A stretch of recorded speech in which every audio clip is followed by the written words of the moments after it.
Hey guys, welcome back to UChat tutorial. In this video, I'm showing you everything about the voice flow. So we are going to use a voice template today. So the template is going to firstly it send you a greeting like hi, welcome, and then by pressing numbers 1 to 5 you can try all the 5 type of question in the voice flow. This is a public template. Feel free to download it and try it yourself later.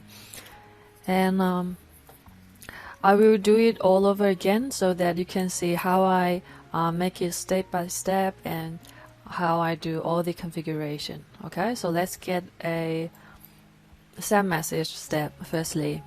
So you can send a message in 2 ways, either text or audio. So for text, you some text here, and then the bot will read this for you. And for audio, you can upload your own recording or upload the video file to a third party or your own server and then put the URL link here pointing to the audio file. And for library, basically what you have uploaded before, it will show in the library, so you can click it, refer to it, and you don't need to upload for many times. Okay, save it. So now we have a text send message and audio send message, and let's test it. Publish. Be careful that you need to put a .mp3 format here instead of a M4A format. Okay, publish it. Let's test it.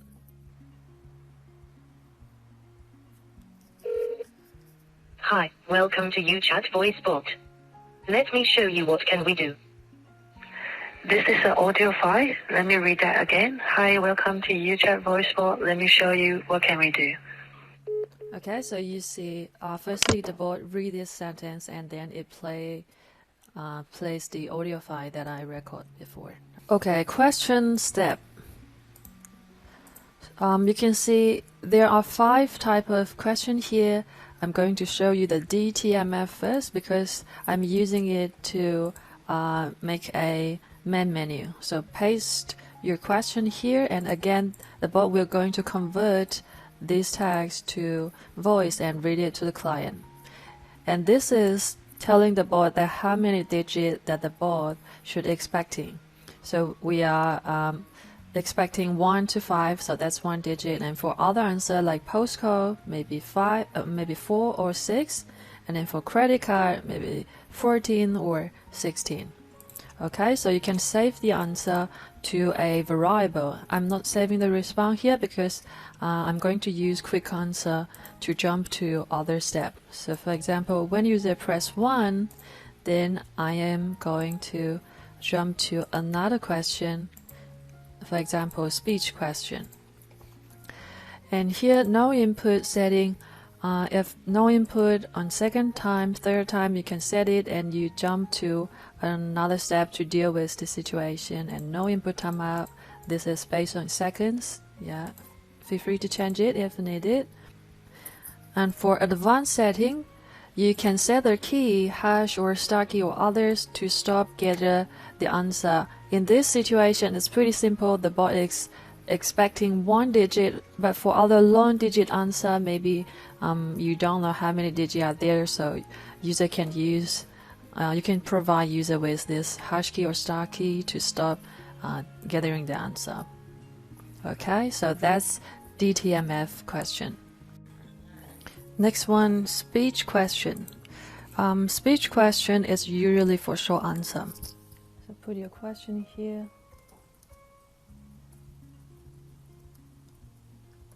Okay, what's your favorite fruit? So when user says something, the bot will convert the answer from voice to text and store the text answer in this text variable. At the same time, it gives you a score about how confident that it processed the conversion. So for example, I answer apple. So the bot will store the word apple in fruits and then give a confidence score like 0.8, 0.9. And if I say upo, then the bot might also store apple in the fruit, but with a lower confidence score, maybe 0.3, 0.4. So what you can do with the score is that you can add one more condition step. So whenever the score is lower than say 0.5, you can discard the answer and ask for another input, like we can't catch your word, please repeat that again clearly. Okay, so and then you can put some possible answer here. For example, if whenever the answer contains the word apple, then it will go to the step that you put here. And in the advanced setting, speech mode, you can choose numbers and command speech mode if you are expecting a number answer. This mode improves the recognition rate, and but it also takes additional charge. Okay, so speech recognition language is telling the bot what language is the user speaking. So you can choose many language from the long list, and in this case we are using English. And finally, you can give some hints about what might show up in the answer. So give some common fruit here to also improve the recognition, and separate each keywords with comma only, no space. Oh, let's put some. Let me put a send message step to read the answer.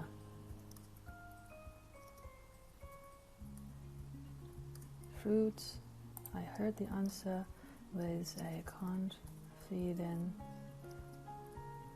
confidence score SC. Okay. Publish, and let's test it. Press 1 for testing speech. Press 2 for testing DTMF. What's your favorite fruit? I like apple.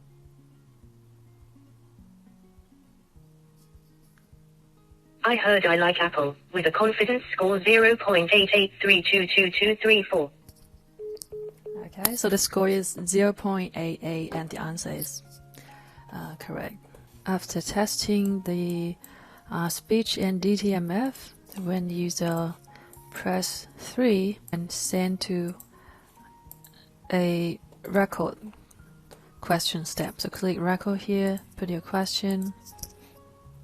Okay, please leave your message after the beep and stop recording with the hash key. So the bot will start recording the voice from user and then store this audio file to the system, and the URL link will be record question will be put in this text variable. And then in advanced setting, you can change another key to stop recording if you need, and the max duration can be put from 5 seconds to 1 hour. Okay, so play beep or not, trim silence or not.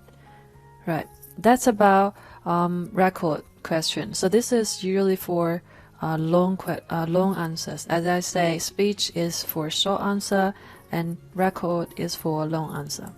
Okay, and when user press 4, let's try the transfer type. Okay, click transfer, and then before you transfer, the bot will say this. So now let me transfer you to an agent. The conversation might be recorded for training purpose. So you can put a number here, or you can get from the variable. Okay, agent phone. So the bot will transfer the conversation to this phone number, and then save transfer status if needed. And then when transfer fail, how to deal with it, you can specify here. And in the advanced setting, you can choose to record it or not, trim silence or not, and save. If you are recording, then where to save the record URL, transfer record. Okay, so hang up, call by press key if you need it. One more step, let's get a send message step to place the record answer.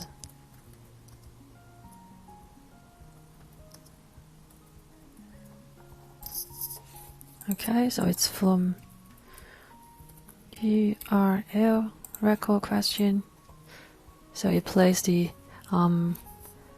record video audio and then go back to the menu. So the menu is question number 10. Okay, now let's test it.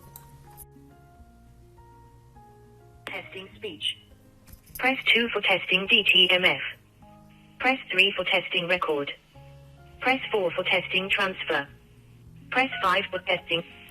Please leave your message after the beep and stop recording with the hash key. Hello, I'm testing the record question. Thank you.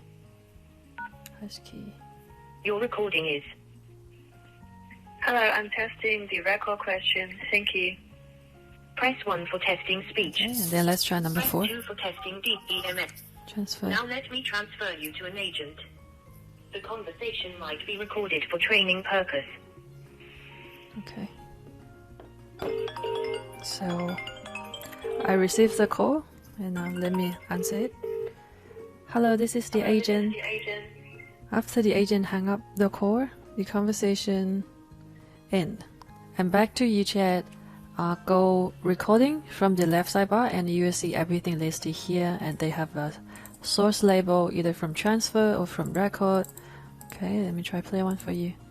Hello, I'm testing the record question. Thank you. Okay, and that's about record question and transfer. Please note that if you are using Twilio as your phone number provider and you are using a trial account, then you can only transfer to the number that you've been verified. And if you are using a full account, then basically you can transfer to any number. So for those trial account, you can search caller ID. Okay, search caller and then click verify caller ID, and here you can add your phone number and then verify it, and you can transfer to this number. Okay. Finally, let's have a look at the payment question. So when user press 5, send to a payment question, click it. Again, if you are using Twilio, in order to capture a payment, you will need to enable the PCI mode first. Okay, let me show you how to search voice setting. Voice settings, click it.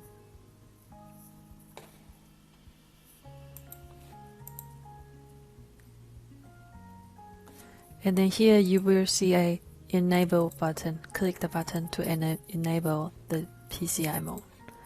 And then click edit prompt. Here is where you can do the adjustment. So there are 4 pieces of information to collect. They are credit card, expiration date, security code, and postcode if needed.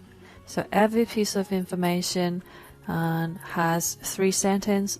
So this sentence is read when the bot ask for the information, and when timeout, this sentence will be read. When the information is invalid, the bot will read this one. Feel free to change it if you need to, and also if your bot is speaking another language, then you will need to put the text in another language to replace the English here. Okay, so payment connector, I will show you how to get that. Again, back to Twilio, there is a pay connector buttons here, click it. And this is all the payment provider that you can choose. So I am using Stripe, so click it. And then you need to install it. And in the configuration, give a unique name yourself. Name it yourself and copy it. And set the mode, either test mode or live mode. And then you need there will be a submit button or save button here. Just click it, and then you can back to UChat, paste the unique name here as your payment connector. And charge amount, you can put the direct number here, or you can get it from a variable. Okay, and then save the response to a JSON variable. So this payment result contains lots of information, so you will need a JSON variable. And when the payment fails, you can send a message.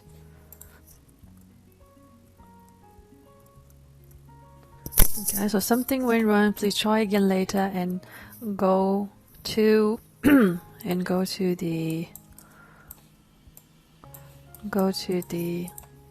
menu. Okay, that's question number 10. Alright, and next, advanced setting.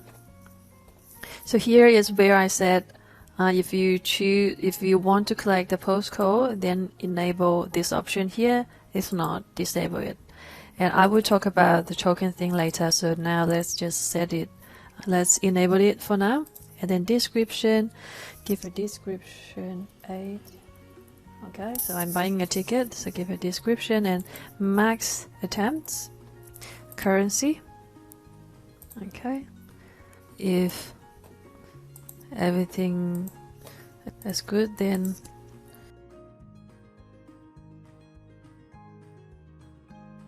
thank you, the payment has been submitted.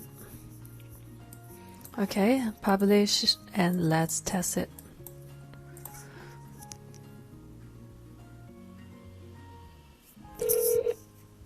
Press 1 for testing speech. Press 2 for testing DTMF. Please enter your credit card number. I'm going to use a test card from Twilio.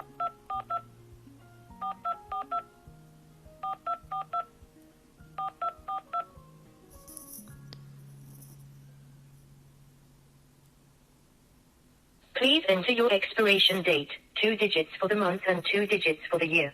So enter something that in the future.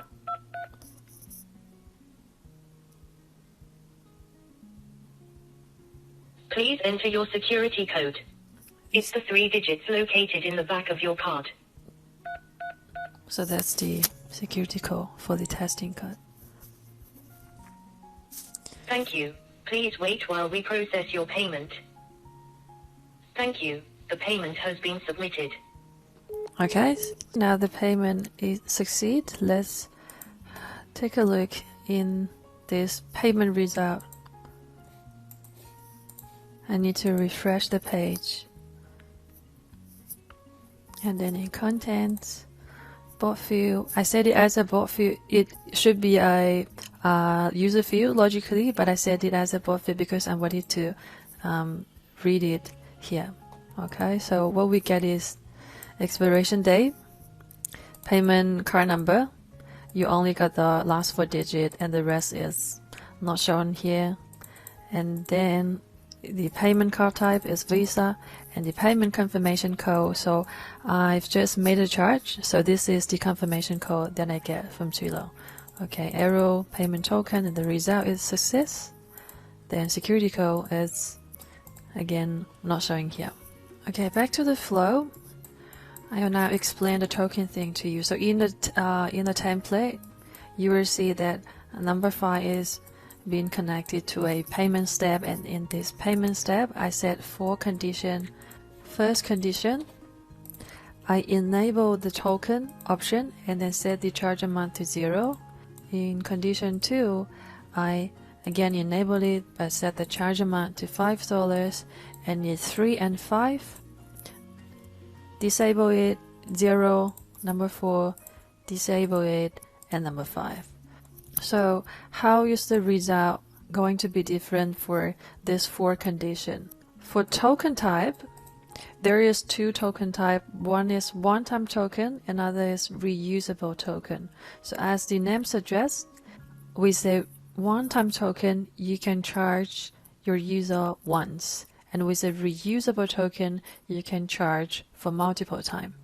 This could be a little bit confusing, so I will give you a conclusion. So whenever you want to charge the client right away, then you need to set a charge amount greater than 0. So if you wanted to charge later with the API calls, then you will need token. Then you have to set your charge amount to 0. So with the charge amount 0, if you enable the option, you will get a one-time token. If you disable the option, then you will get a reusable token. Okay, so these 4 conditions I've already tested and I got 4 different results. So let me show you those results.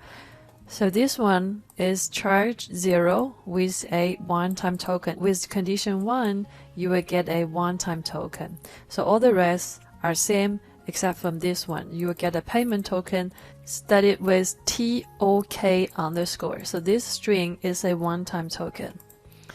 And then when you charge 0 and set the token to be reusable token, then you get this profile ID. So according to Twilio's documentation, a profile ID, so with Stripe, the profile ID means customer ID. So with this customer ID, you can charge the client for multiple times. I will show you how to. And then when you set charge amount 5, so it doesn't matter you use one time or use reusable, it always gives you a payment confirmation code started with CH underscore something. So if you get a payment confirmation code, then that means you made a charge. Okay, so again, condition 4, you get a payment confirmation code. Okay, and then with a token, how can we charge the client? So I'm using Stripe, so I will show you some Stripe API code. If you are using another payment provider, then you can also check in their documentation. If you need to create a charge, then you will need to use this API, post to V1 charges, and then give them the amount, the currency, and customer ID. Okay, so I've made a external request here, charges. So let me show you. So this is the API address, and we use post type. And in the headers, you should put your Stripe API key. This is a test key from Stripe. You can also use this key to test the post request. Okay, so in the body, I set the amount to be 200 and the currency USD, description, and then this is the customer ID that I get from the payment result. Okay, so we can test it, and then now you can see, okay, it returns a successful result and it charged $200. Okay, every detail is listed here, the customer information and the payment information, card source, yeah, status, yeah, everything is here. Alright, that's all about voice flow in UChat. Thank you for watching this video. If you have any questions, please comment below and see you next time.